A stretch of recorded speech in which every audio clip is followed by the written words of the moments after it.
Hey friends, it's Michelle Green with Marshtown TV today. And just a few minutes earlier on a segment you would have seen, I was talking with Rain Moore, and we were talking about a really cool event that's coming up at Cherokee Park in July. It's the American Indian Gathering Pow Wow. And what is so cool, when Rain came in, he brought some other members of the group as well. So we're actually going to get some input from other folks about it. Well, let me start on this side. So the day of the event, people come out. Tell me what to expect. What's everybody going to see? Do you want that? Do you want to do that one? You got it? Okay, you go. You're closer to me. You do it. I'll take it then. Okay. All right. So when people come out for this event, they're going to experience an intertribal gathering of nations. There's going to be dancing and presentations. There's going to be different events for the kids that we have set up for them. They're going to be trying some of the food that we offer. It's going to be a lot of crafts that will be sold there. Just a lot of education, some storytelling, presentations. Well, and that's something I want to touch base on too. When Rain and I were talking earlier, and I feel so odd you behind me. When I say Rain and I were talking earlier, you know, again, it is pretty cool to come and see this, and it's fun and it's different. But the educational value behind this is, I was blown away just by the brief conversation that, you know, he and I had about it. Of course, we all know about the Cherokees in this area, but the Shawnee and the, what was it, Yuchi? I want to make sure I say that right. But yeah, that is fascinating. And before we go any further about the event, and you guys know me, I'm so scattered. I have to say what I'm thinking about or I'll lose it. I want to talk briefly about this book. And I flipped through this. And again, you talk about an educational book.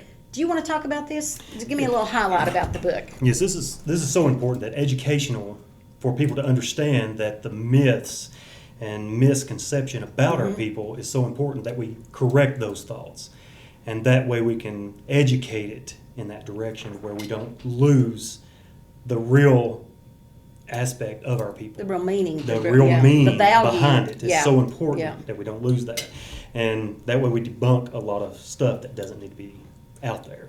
Well, let me throw this out there, or I guess I say throw this. Let me ask this. You know, again, I think it's wonderful to have a book with education, but what about folks who, you know, maybe they don't read books, maybe they don't have time for that? Do you guys go into like schools and things, right? Because, you know, of course, education starts with kids. Right. So who wants to, you want to talk on that one? Sure. What I have is a lot of artifacts that I let the kids handle. Oh. And then we sit there and talk about the life of the Cherokee, how they used the bows and arrows, how they used blowguns. A lot of people didn't realize Cherokee hunted with blowguns. Cool.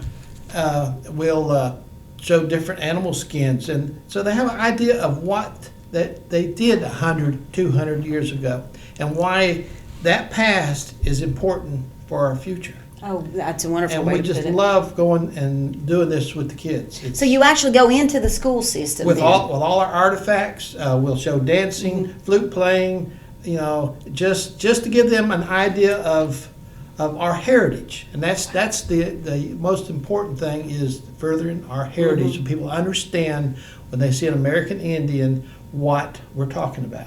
Who you are, where you came from. I love it. I love it. Well, again, when you talk about, you know, going into schools and things like that, you do other events also, right? I mean, this is not, I Right. guess this is the first time you're doing it at Cherokee Park, correct? Correct. Yeah. But you've done other events like this around the community? We've had an event like this at Cherokee Park in 2011 and 12, but it was Okay. with a different group that we actually came in together with and helped them as they supported that notion of putting together the event for Native American showcasing. But it is the first year since 2012 that we've actually come back to this area to present something of this grand stature and this epic. And we've been doing a sounds a good way gathering to- in Rogersville for the last 4 years. At Amy Mill, At huh? Amy Mill. And we do that the first Saturday in October. It's more of a gathering than a powwow.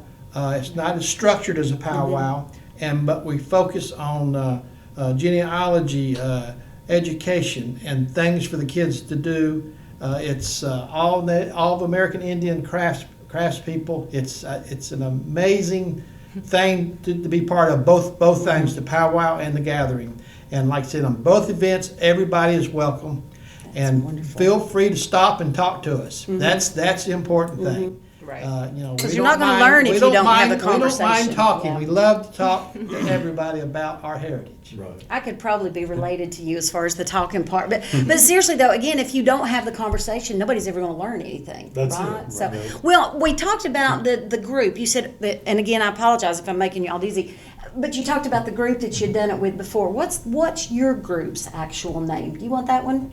The Thunderbolt Warrior Society. Thunderbolt Warrior Society.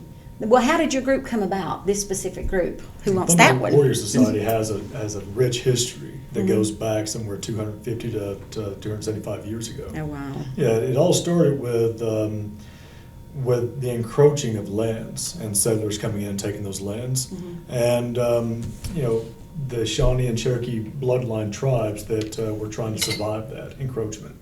So, you know, not to get too dark on that history, the basis of that purpose was the preservation and protection of their people and their way of life and culture.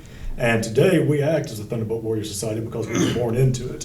And what our purpose is today is the education and preservation of our culture and the continuation of that for our people to come. And again, the bottom line, it's all about education. I love it. Again, I'm fascinated with this. I've been to the event at Amy Mill, so I'm really looking forward to this. So let's talk again about the date, the time, the location. Who wants that? Okay, I'll say Cherokee Park. The date. Somebody give me the date. July 25th and July 26th. 25th, and what time?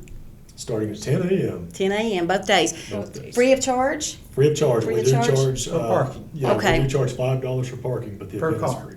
Okay, We okay. come together in unity, where everybody is also spiritually feel good. That's awesome. That's fantastic. And again, this is rain or shine, right? Yes. All right, good deal. Well, you know what? Thank you, everybody, for taking, and again, I apologize if I made you dizzy, but for taking time to come and talk to me and talk to our Channel 7 family about this, because again, this is fascinating. And again, it's all about, yeah, it's going to be a lot of fun, bring the family out, but it's all about education. So I highly encourage you to attend this. And again, if you have any questions, is there like an email, a phone number, or if anybody wants to contact you guys about maybe coming into a school or a church or some kind of event? Yes, there is. They Okay. can contact us on aigpowwow.com, Okay. and we also have a Facebook page. Molly. Cool. Which is American Indian Gathering Pow Wow at Cherokee Park. That's how they can find us. And on there, we have our flyers, we have our phone numbers, we have email addresses. So there's a lot of different ways that we can be reachable. Yay for Facebook sometimes, right? So, guys, thank you so much for staying tuned to Channel 7 Morristown TV today. We learn about all kinds of cool things happening right here in your community. We'll see you next time.